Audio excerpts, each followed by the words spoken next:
oldest nephew, Eugene, died at the age of 18 in a vehicle accident. So we all respected his wishes to be an organ donor, and we donated his organs. So now his younger brother, Christopher, is graduating today, and I am on my way to Fayetteville Airport to pick up one of his organ recipients. And it was all going to be a surprise. I got videos of me and him, 11 o'clock at night in our underwear out back, throwing firecrackers and stuff, big old mortar shells and stuff, just like being the most biggest, kids we could possibly be together. Brittany says that Eugene, known as Bubba, was always into trouble.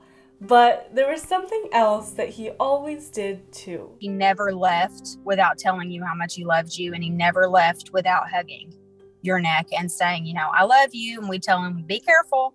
And that day that he had passed away, I was so glad that I was able to hug him and kiss him on the cheek and tell him I love you. And he said, I love you too, Aunt Sissy. So.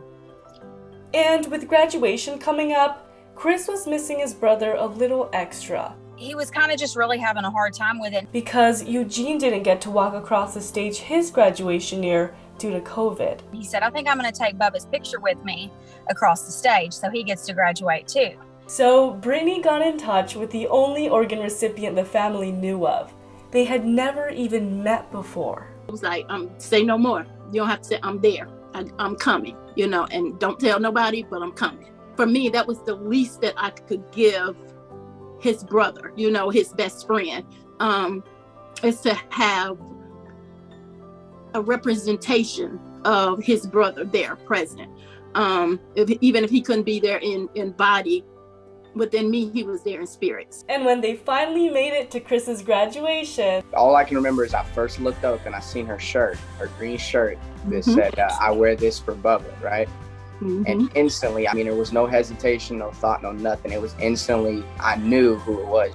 I never felt so much joy I felt like in my life. It just felt like I was on top of the world, It was like everything that I wanted to happen was happening at that very moment, Even though, I had no idea this was going on, that's what I needed.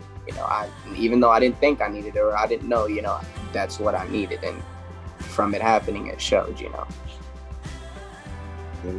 was amazing. But Janelia says she needed those moments too.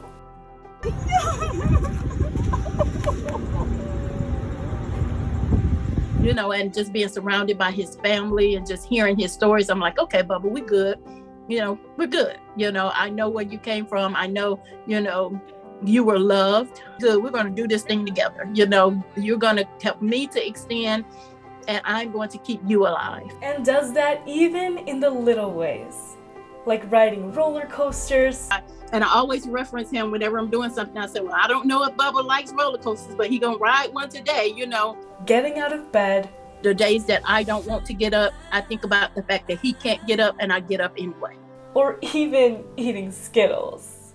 I eat Skittles because he loves Skittles, and I never was prior to this transplant. So whenever I get the urge to eat Skittles, I get in the car and I go to Quick Trip and I give him Skittles. I'm just really happy that, like she said, that he still lives on, he lives on in other people, whether, we don't even know the other people, we know one person, and that's good enough for me.